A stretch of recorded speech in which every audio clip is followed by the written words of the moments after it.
Hi friends, current PSC ടോക്സിലേക്ക് സ്വാഗതം. ഇന്ന് നമ്മൾ നോക്കാൻ പോകുന്നത് വില്ലേജ് ഫീൽഡ് അസിസ്റ്റൻറ്റിൻ്റെ പ്രീവിയസ് ഇയർ ക്വസ്റ്റ്യൻ ആണ്. അപ്പോൾ നമുക്ക് ഒന്നാമത്തെ ക്വസ്റ്റ്യൻ നോക്കാം. ഹിസ്റ്ററി ഓഫ് കേരള എന്ന പുസ്തകം രചിച്ചത് ആരാണ് ഹിസ്റ്ററി ഓഫ് കേരള എന്ന പുസ്തകം രചിച്ചത്? ഓപ്ഷൻ സി ആണ് സർദാർ KM പണിക്കർ. അടുത്ത ക്വസ്റ്റ്യൻ നോക്കാം. മലയാളം സംസാരിക്കുന്ന പ്രദേശങ്ങളെ ഉൾപ്പെടുത്തി കേരളം രൂപീകരിക്കണമെന്ന് സൂചിപ്പിക്കുന്ന ഗ്രന്ഥം ഏതാണ്? ഓപ്ഷൻ എ ആണ് ഒന്നേകാൽ കോടി മലയാളികൾ. ആരാണ് എഴുതിയത്? നമ്മുടെ EMS നമ്പൂതിരിപ്പാട്. അടുത്ത ക്വസ്റ്റ്യൻ നോക്കാം. പഞ്ചശീല തത്വങ്ങളിൽ ഒപ്പുവെച്ച രാജ്യങ്ങൾ ഏതൊക്കെയാണ്? ഓപ്ഷൻ ഡി ആണ് ഇന്ത്യ, ചൈന. ഇന്ത്യയിലെ അന്നത്തെ ഭരണാധികാരിയായിരുന്ന ജവഹർലാൽ നെഹ്റുവും ചൈനയിലെ ഭരണാധികാരിയായിരുന്ന ചൗ എൻ ലായുമാണ് പഞ്ചശീല തത്വങ്ങളിൽ ഒപ്പുവെച്ചത്. ഇനി നമുക്ക് അടുത്ത ക്വസ്റ്റ്യൻ നോക്കാം. 1857 കലാപത്തിൽ നാനാ സാഹിബ് നേതൃത്വം നൽകിയ സ്ഥലം ഏതായിരുന്നു? ഓപ്ഷൻ സി ആണ് കാൺപൂർ. ഡൽഹിയിൽ ആരായിരുന്നു? ജനറൽ ബഗ്ത് ഖാൻ. ലക്നൌവിലാണെങ്കിൽ ബീഗം ഹസ്രത് മഹൽ. ഝാൻസിയിലാണെങ്കിൽ ഝാൻസി റാണി. അടുത്ത ക്വസ്റ്റ്യൻ നോക്കാം. 1775 രണ്ടാം അമേരിക്കൻ കോണ്ടിനെന്റൽ കോൺഗ്രസ് നടന്നത് എവിടെയാണ്? ഓപ്ഷൻ ബി ആണ് ഫിലാഡൽഫിയയിലാണ് 1775 രണ്ടാം അമേരിക്കൻ കോണ്ടിനെന്റൽ കോൺഗ്രസ് നടന്നത്. അടുത്ത ക്വസ്റ്റ്യൻ നോക്കാം. ഐക്യരാഷ്ട്രസഭയുടെ ഇപ്പോഴത്തെ സെക്രട്ടറി ജനറൽ ആരാണ്? ഓപ്ഷൻ എ ആണ് അന്റോണിയോ ഗുട്ടറസ് ആണ് 9ാമത്തെ ഐക്യരാഷ്ട്രസഭയുടെ സെക്രട്ടറി ജനറലാണ്. അദ്ദേഹം പോർച്ചുഗൽ ഭരണാധികാരിയായിരുന്നു. ഏത് രാജ്യക്കാരനാണ്? പോർച്ചുഗൽ. അപ്പോൾ അടുത്ത ക്വസ്റ്റ്യൻ നോക്കാം. താഴെ തന്നിരിക്കുന്ന വാദങ്ങളിൽ പ്രാദേശികവാദത്തിന് ഉദാഹരണമല്ലാത്തത് ഏതാണ്? ഓപ്ഷൻ സി ആണ് ചക്രവാദം. ആഗ്നേയശിലയുമായി ബന്ധമില്ലാത്ത സവിശേഷത തന്നിരിക്കുന്നവയിൽ നിന്ന് കണ്ടെത്തുക. ഏതാണ്? ഓപ്ഷൻ സി ആണ് ബന്ധമില്ലാത്തത്. ഓപ്ഷൻ സി ആണ്. ബന്ധമുള്ളത് ഏതൊക്കെയാണ്? ഈ ശിലയെ പ്രാഥമിക ശിലയെന്ന് വിളിക്കുന്നു. ഈ ശിലയ്ക്കൊരു ഉദാഹരണമാണ് ബസാൾട്ട്. ഈ ശിലകൾ ഭൂമിക്കകത്തും പുറത്തും രൂപം കൊള്ളുന്നു. ഇനി അടുത്ത ക്വസ്റ്റ്യൻ നോക്കാം. എന്താണ് ക്ലിഫ്? ഓപ്ഷൻ എ ആണ്. ഇത് തിരമാലയുമായി ബന്ധപ്പെട്ട ഭൂരൂപമാണ്. നമുക്ക് അടുത്ത ക്വസ്റ്റ്യൻ നോക്കാം. താഴെ പറയുന്നവയിൽ കൂട്ടത്തിൽ ചേരാത്ത ഭൂരൂപം ഏതെന്ന് തിരിച്ചറിയുക. ഏതാണ്? ഓപ്ഷൻ സി ആണ് ടെറായി. 11ാമത്തെ ക്വസ്റ്റ്യൻ ക്യാൻസലായ ക്വസ്റ്റ്യൻ ആണ്. 12ാമത്തെ നോക്കാം. സമീപകാലത്ത് ഇന്ത്യൻ കരസേന വിജയ്ദുർഗ് എന്ന് പേര് മാറ്റിയ ഫോർട്ട് വില്യം എവിടെയാണ്? ഓപ്ഷൻ ബി ആണ് കൊൽക്കത്ത. Option B Kolkata. ഇനി അടുത്ത ക്വസ്റ്റ്യൻ നോക്കാം. ചുവടെ തന്നിട്ടുള്ളവയിൽ നീതി ആയോഗിന്റെ ലക്ഷ്യങ്ങളിൽ ഉൾപ്പെടുന്ന പ്രസ്താവനകൾ ഏതെല്ലാമാണ്? ഓപ്ഷൻ ഡി ആണ് 2ഉം 3ഉം. അപ്പോൾ ചുവടെ തന്നിട്ടുള്ളവയിൽ നീതി ആയോഗിന്റെ ലക്ഷ്യങ്ങളിൽ ഉൾപ്പെടുന്ന പ്രസ്താവനകൾ 2ഉം 3ഉമാണ്. 2 എന്താണ്? ആധുനിക സാങ്കേതിക വിദ്യയുടെ സഹായത്തോടെ നഗരങ്ങളെ സുരക്ഷിത ആവാസ കേന്ദ്രങ്ങളാക്കി മാറ്റുക. 3 എന്ന് പറയുന്നത് പ്രബല മധ്യവർഗത്തെ സുസ്ഥിര സാമ്പത്തിക വളർച്ച നേടാൻ പ്രയോജനപ്പെടുത്തുക. ഇനി അടുത്ത ക്വസ്റ്റ്യൻ നോക്കാം. ഗാന്ധിജിയുടെ സാമ്പത്തിക ശാസ്ത്ര ചിന്തകളിൽ ഉൾപ്പെടുന്ന പ്രസ്താവനകൾ ഏതെല്ലാമാണ്? ഓപ്ഷൻ സി ആണ് 1ഉം 2ഉം. 1 എന്താണ്?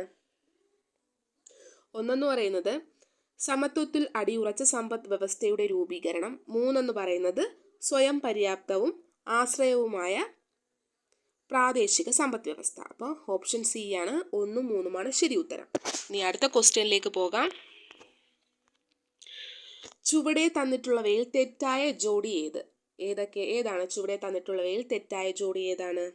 ഓപ്ഷൻ ഡി ആണ് ദാദാഭായ് നവറോജി മിച്ചമൂല്യ സിദ്ധാന്തം. ചാണക്യൻ അർത്ഥശാസ്ത്രം, അമർത്യാസൻ ക്ഷേമ സാമ്പത്തിക ശാസ്ത്രം, മഹാത്മാഗാന്ധി ട്രസ്റ്റിഷിപ്പ്. അപ്പോൾ മിച്ചമൂല്യ സിദ്ധാന്തം ആരുടേതാണ്? കാൾ മാക്സിന്റെയാണ് മിച്ചമൂല്യ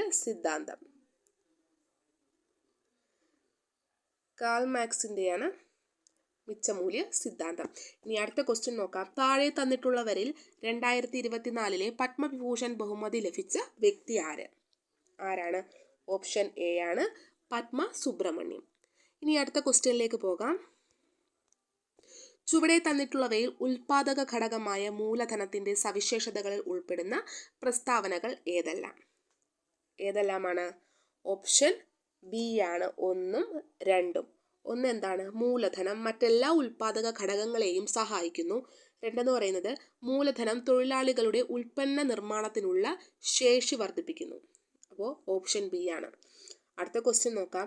ചുവടെ തന്നിട്ടുള്ളവരിൽ ഇന്ത്യയുടെ ധനകാര്യ വകുപ്പ് മന്ത്രിയായിട്ടുള്ളവർ ആരെല്ലാമാണ്? ഓപ്ഷൻ ബി ആണ് 1ഉം 2ഉം 3ഉം. ഇവർ 3 പേരും ഇന്ത്യയുടെ ധനകാര്യ വകുപ്പ് മന്ത്രിയായിട്ടുള്ളവരാണ്. ആരൊക്കെയാണ്? നിർമ്മല സീതാരാമൻ, മൊറാർജി ദേശായി, ചരൺ സിംഗ്. ഇപ്പോഴത്തെ നമ്മുടെ ധനകാര്യ വകുപ്പ് മന്ത്രി ആര് തന്നെയാണ്? നിർമ്മല സീതാരാമൻ. ഇനി നമുക്ക് അടുത്ത ക്വസ്റ്റ്യനിലേക്ക് പോകാം. ചുവടെ തന്നിട്ടുള്ളവയിൽ ശരിയായ പ്രസ്താവനകൾ ഏതെല്ലാം? അപ്പോൾ നമുക്ക് ഓരോ പ്രസ്താവനയും നമുക്ക് നോക്കാം. ഒന്നെന്ന് പറയുന്നത് കോട്ടോണോപോളിസ് എന്ന് വിശേഷിപ്പിക്കപ്പെടുന്ന നഗരം ബോംബെയാണ്. ശരിയാണോ? ശരിയാണ്. ഇന്ത്യയിൽ ഭക്ഷ്യവിളകളുടെ ഉൽപാദനത്തിൽ ചോളത്തിന് 3ാം സ്ഥാനമാണുള്ളത്. ശരിയാണോ? ശരിയാണ്. അടുത്ത ക്വസ്റ്റ്യൻ നോക്കാം. ചണനാരിനെ യൂണിവേഴ്സൽ ഫൈബർ എന്നും അറിയപ്പെടുന്നു. ചണനാരിനെയാണോ യൂണിവേഴ്സൽ ഫൈബർ എന്ന് പറയുന്നത്? അല്ല. പിന്നെന്തിനാണ്? പരുത്തിയാണ് എന്തെന്ന് പറയുന്നത്? യൂണിവേഴ്സൽ ഫൈബർ എന്നറിയപ്പെടുന്നത്. അപ്പോൾ ഏതാണ് പ്രസ്താവനകളിൽ ശരിയായ പ്രസ്താവനകൾ ഏതെല്ലാമാണ്? 1ഉം 2ഉമാണ്. ഓക്കെ. ഇനി അടുത്ത ക്വസ്റ്റ്യൻ നോക്കാം. മന്ത്രിസഭയിലെ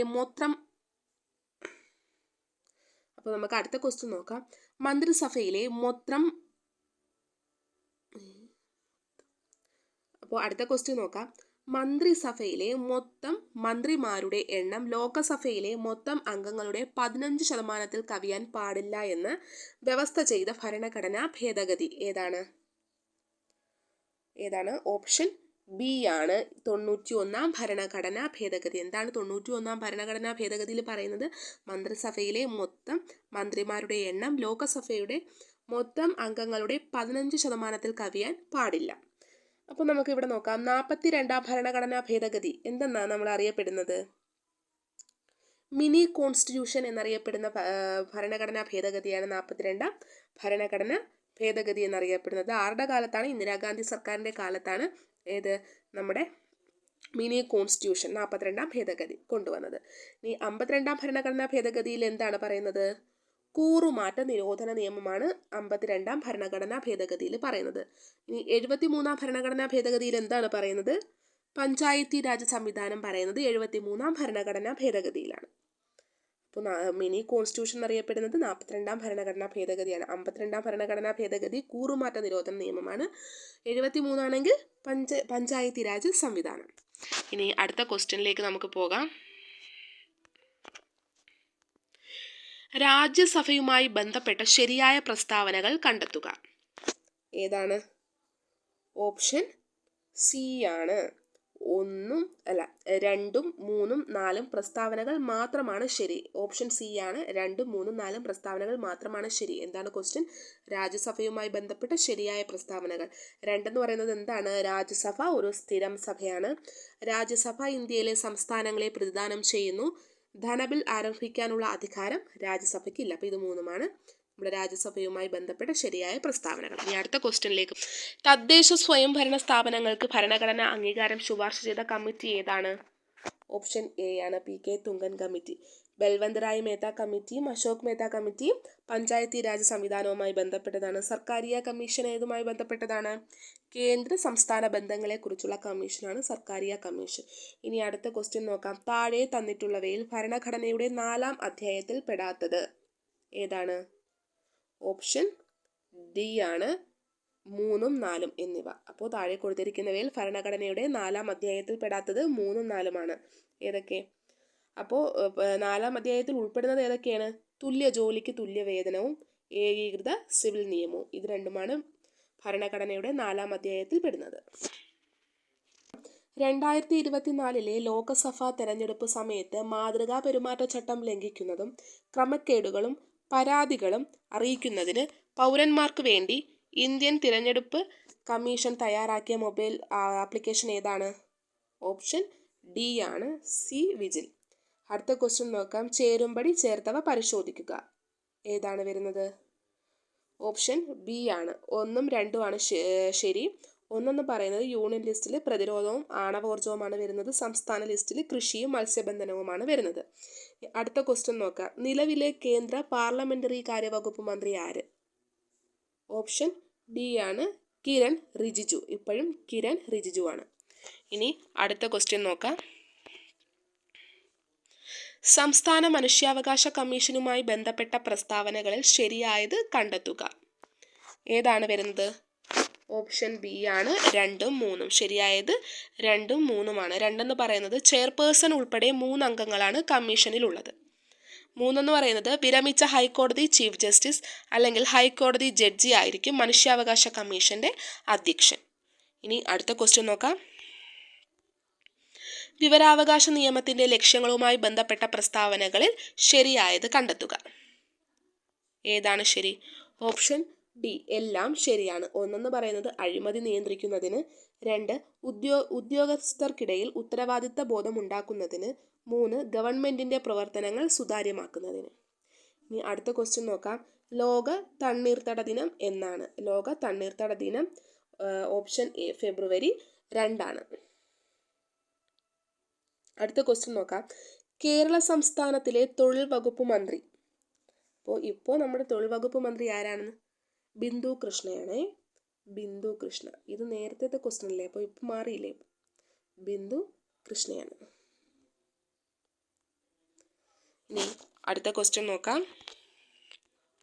കേരളത്തിൽ ആകെയുള്ള രാജ്യസഭാ സീറ്റുകൾ എത്രയാണ്? ഓപ്ഷൻ എ ആണ് 9. അടുത്ത ക്വസ്റ്റ്യൻ നോക്കാം. കേരള സംസ്ഥാനത്തിൻ്റെ ഗവർണർ ആര്? കേരള സംസ്ഥാനത്തിൻ്റെ ഗവർണർ ആരാണ്? രാജേന്ദ്ര വിശ്വനാഥ് അർലേക്കർ. Option C. അടുത്ത ക്വസ്റ്റ്യൻ നോക്കാം. 2024 എഴുത്തച്ഛൻ പുരസ്കാരം നേടിയത് ആരാണ്? ഓപ്ഷൻ ബി ആണ് NS മാധവൻ.